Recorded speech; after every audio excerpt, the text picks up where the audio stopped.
If a company can't even help people, I'll quit on my own accord. Fire me, I don't care. I know I have a tendency to get too heated.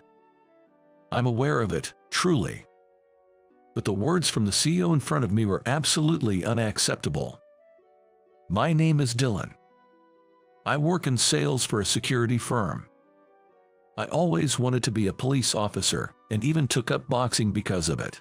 However, due to certain reasons, I had to give up on that dream. But now, I'm satisfied because I can work in security, protecting people. However, I must admit, I've never gotten used to the daily packs of ways. Being a big guy, I'm always concerned about getting in people's way. Even today, I tried to make myself smaller, taking up as little space as possible on the train. Today, I was heading to a business meeting at a newly opened office. My boss was supposed to accompany me, but he'd sent word he'd be coming straight from an out-of-town trip, so I was alone on the train. Unlike the morning rush, it was slightly less crowded in the afternoon, so I was able to get a seat. Thinking I'd review some details about the client, I reached into my bag. That's when I heard it. "Leave me alone. I've told you, I'm not interested." A clearly distressed woman's voice caught my attention. Looking over, a young woman who looked like a college student was being approached by a blonde, slick-looking guy. "What's your problem? I told you I'd pay you good money. What's the catch? Trying to up the price. You're greedier than you look." "It's not about that. I just don't trust you, that's all." "Well, despite my humble request, you get carried away, stupid girl." Before I knew it, the man grabbed her wrist, attempting to pull her towards him. "Help, somebody, please." She frantically looked around for help. Without thinking, I intervened, placing myself between the two. I stepped forward to shield her, looking down at the man. Given my tall stature and strong build, I'd pose a bit of a threat to him. "What are you doing to this lady? None of your business. Move out of the way." The man tried to grab me, but I swiftly brushed off his hand and sidestepped. Unable to stop himself, the man clumsily tumbled to the floor. "What the hell? I didn't do anything, just dodged. This is a public space, you know. Avoid causing a scene and bothering other passengers." I then checked on her. She looked shocked, but thankfully didn't appear injured. What happened here? Suddenly, a conductor came in a hurry. Just as we were at the station, the door opened and the man made a quick escape. "Are you both okay?" Hearing the conductor's voice, I turned to her and she bowed her head towards us. "Yes, thank you." Her face softened with relief. She seemed cool at first, but her smiling face looked somewhat youthful. Judging by her attire, I guessed she was a college student, and that seemed about right. "Do you know that guy?" "Well, he's been bothering me a bit about work. I never thought he'd resort to violence, especially in such a confined space.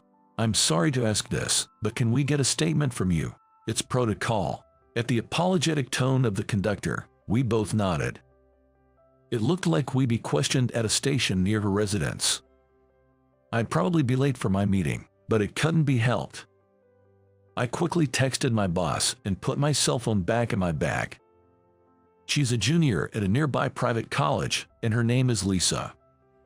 After talking with her for about an hour, she asked for my contact info. I was concerned about a business meeting, so I handed Lisa my business card and quickly headed to the site. By the time I reached the client, the meeting had already ended. My boss gave me an earful, but I was content that I could help someone. I hadn't given much thought to what would happen next. The next morning, as I got off the train and passed through the turnstile, there was Lisa. We made eye contact, and I nodded in acknowledgement. She approached me. "Good morning, Dylan. Thank you for yesterday." Oh, good morning. Everything okay after that?" "Yes, I got home safely. There's something I want to tell you about that." "Okay. The situation on the train got spread on social media, and that guy, Jake, has been ridiculed, and there are some pretty harsh comments. He seems really mad." On social media, yes, there might be some retaliation. Please be careful, Dylan. I just wanted to tell you that. It seemed that was all Lisa wanted to share. She nodded and then quickly left. She has this mysterious vibe. Different from the usual bubbly college girls I often see, she gives off a cool impression. She's much younger than me, but I feel like I can't defy her. Despite her stoic demeanor, there's something charming about her. When I arrived at the office, my boss immediately approached me. Dylan, the CEO wants to see you. Head there now. My boss's tone was cold. He's probably upset about me being significantly late to the client meeting yesterday. I bet the CEO is talking about that too. I felt uneasy, but I had no choice, so I quickly headed to the CEO's office. Dylan, I heard there was an incident on the train yesterday. That was the first thing the CEO said. Our CEO, the second generation in charge, is a laid-back sort of fellow, more like a spoiled young master than anything. He may seem a little unreliable as a CEO of a security firm. I haven't had much to do with him, so I don't know him too well. I nodded in response to his words, and he seemed a bit distressed. Well, the situation has blown up on social media, and it's become problematic. What do you mean by problematic? I don't think I did anything wrong. Well, yes, but the CEO's words were slurred, and he seemed evasive. While saying this is troublesome, the way he kept sneaking glances at me was a tad bit irritating. Did you have our company badge on? That's why I've been identified, and the other party is furious. They're lodging a complaint. What? You mean the guy who was about to get violent with Lisa? Mind your words. That man is a son of one of our major clients. He claims you embarrassed him and has complained through the company.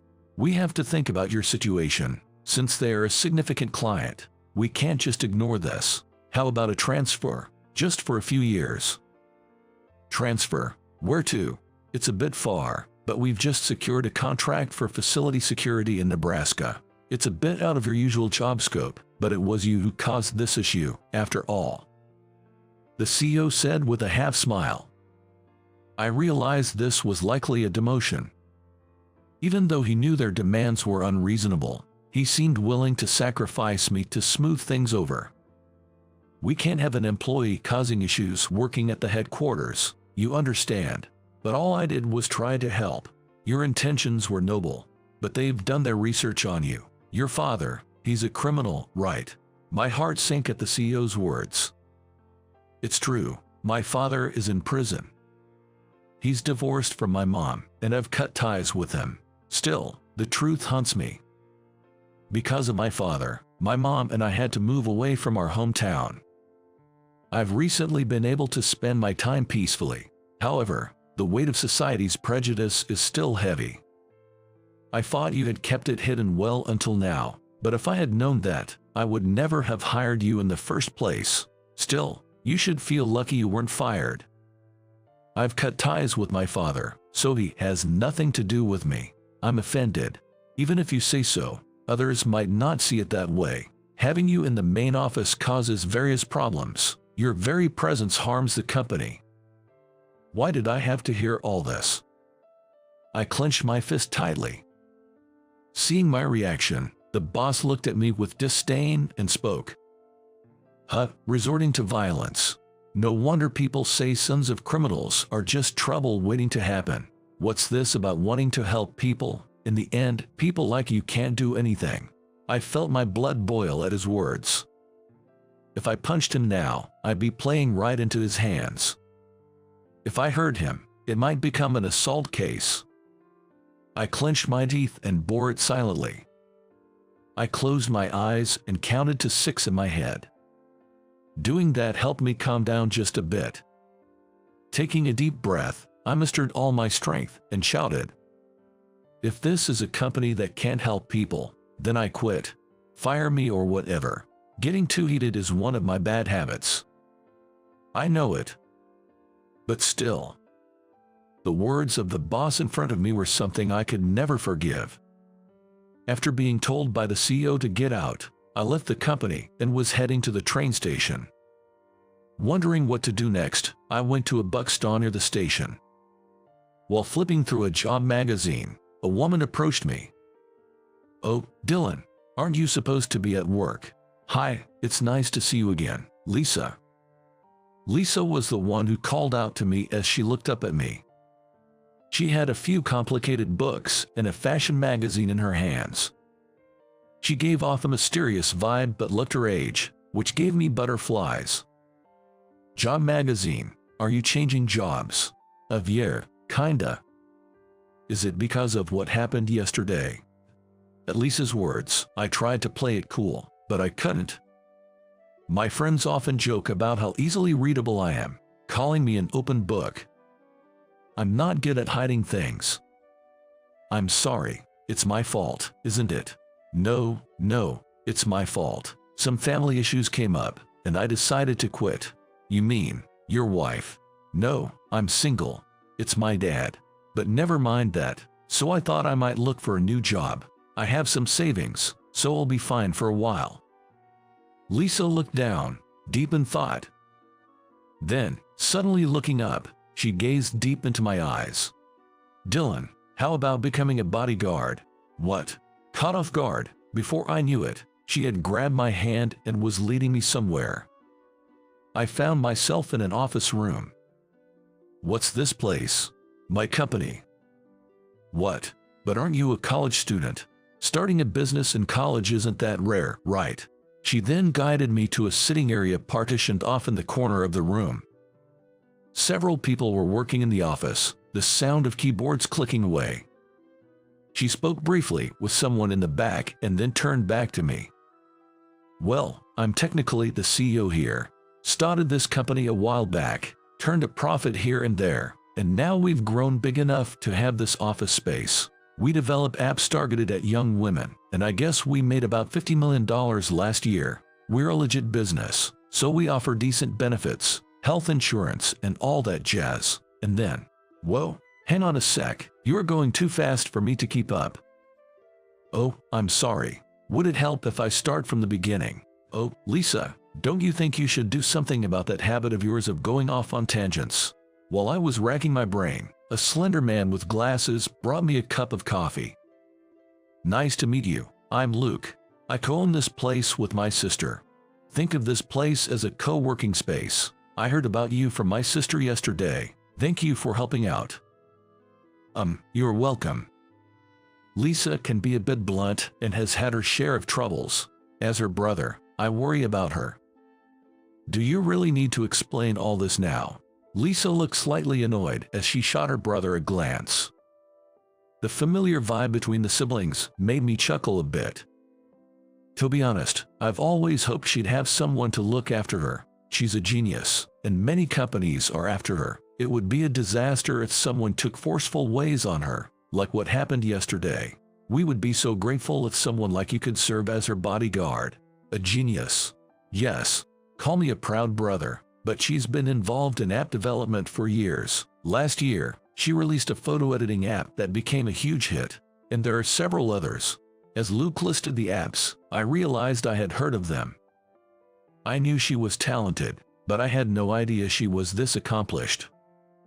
I was at a loss for words. "We'd like to formally hire you. Would you consider it?" "I mean, I'm very honored. I just lost my job, so I'd gladly accept." When I replied, Luke reached out for a handshake. And here I am, the CEO. Lisa, sitting in the corner of the couch, looked a bit sulky, but in this moment, she looked endearing. We then discussed how I would operate as Lisa's bodyguard. I'd drive her to and from work, and when there are company errands, we go together. Other times, I'd take on some light chores around this office. Even though I'm older, Lisa is technically my superior. So, I decided to be respectful towards her, but she told me to be at ease. She said it makes conversations more straightforward. I'm not great with polite expression, so I was grateful for that. "Our main concern is about Jake, right? Why is he after you?" Lisa frowned with a hint of annoyance and responded.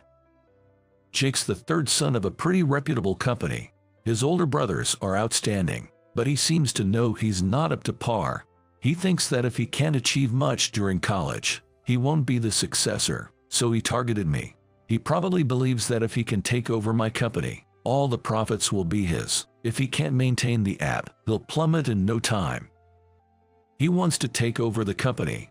Exactly. At first, he tried to sweet talk, almost like a honey trap. When that didn't work, he started to harass. He's so childish and persistent, it's irritating. We go to the same school, and I've heard nasty rumors about him, so I've been wary. Lisa sighed deeply, showing her genuine distress. Harassment, like what exactly? Spreading weird rumors at school, cyberbullying on social media, and then there are these threats. She showed me a large number of threatening letters. They contain some pretty vulgar words. I know a detective. Maybe we can consult him. Really? But do you think it's something we should take to the police? It's better to have a record of these things. Let's gather evidence.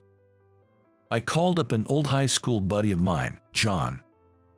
We don't meet often because he's super busy, but he's one of the few friends I still keep in touch with. I reached out, and he quickly responded, willing to listen. He hasn't changed much since high school. Back then, we were buddies on the same wrestling team. It felt nostalgic, but there was no time for reminiscing. This is the threatening letter. There's a lot. It comes to the office almost daily. But this alone might not be enough. It would be good if we can pin the cyberbullying on him, but if he's using multiple fake accounts, it's gonna be tough. Is that so?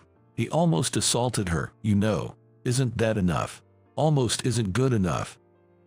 If I hadn't stepped in, well, if you hadn't stepped in back there, who knows what would have happened to her? Isn't that just hindsight? You didn't do anything wrong. John said with a chuckle. His words felt like a lifeline. I realized I'd been unknowingly bothered about losing my job because of that incident. Lisa smiled at me too. Exactly. I might have gotten punched and hurt, and thanks to Dylan, I was safe. I'm truly grateful. Thanks, both of you. As I spoke, they both nodded in agreement. By the way, there's this strange rumor about Jake. Can we discuss it? Lisa asked as she pulled out a file from her bag. It was something I'd never seen before, and I tilted my head curiously. I was being consulted by my friend. Could you take a look at this? The document Lisa presented contained a pamphlet from some company and a printed screenshot of a cell phone display. John's expression changed dramatically as he went through it. Lisa, can you gather more evidence? This is a serious crime. His earlier gentle smile was now gone. His eyes blazed with intensity, resembling a detective chasing a criminal. Lisa, unafraid of John's intensity, smirked confidently. Of course, leave it to me. Some days later, I found myself at a local diner eating pancakes alone. The pancakes topped with whipped cream may not have seemed like my style, but hey, I liked them. Sipping my hot chocolate, I strained my ears to catch every word from the conversation between the man and woman behind me. So, Lisa, finally coming around, sometimes it's better to delegate than do everything yourself. I wanted to tell you that. I've been wanting to introduce you to trustworthy people to collaborate with in your business. Thank you. I'm curious to know more. I'm also interested in your other ventures. Other ventures? Yes, a friend told me. I have a lot of things I want, you know. I would like some more money. Ah, I get you. No worries. Seems like she got his attention. I had heard Jake attended the same university as Lisa. I thought he was smart, but perhaps I overestimated him.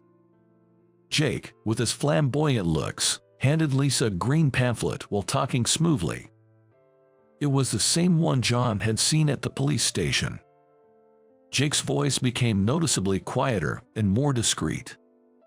I've got this business where we call various speakers for seminars, kinda-like study sessions. There's an initial membership fee, but if you introduce friends, you get some cash back. And don't worry, it's not some weird cult or something. We don't push products on you. The very fact he had to clarify it wasn't some weird cult was suspicious. I wondered if what he was doing was even legal.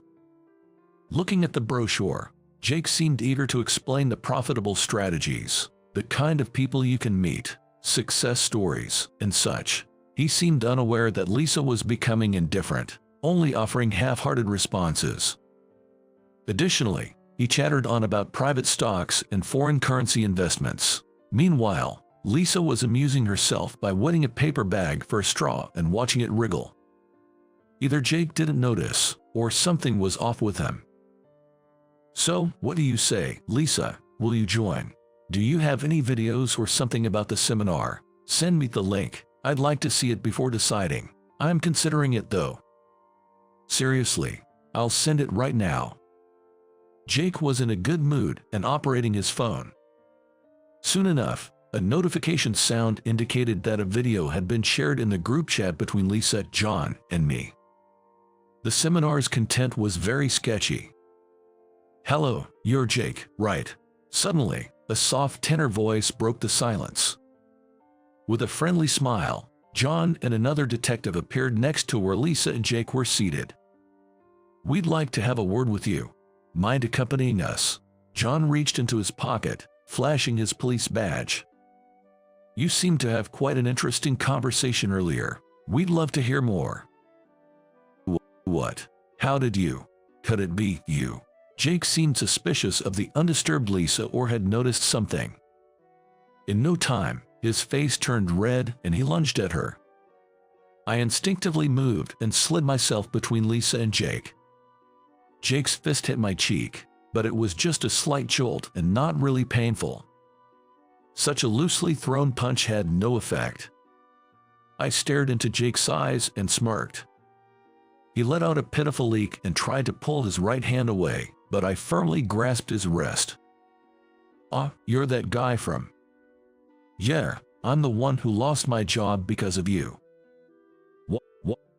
Why?" "I'm Lisa's bodyguard now, so you punched me, huh?" "That's right, arrested on the spot for assault.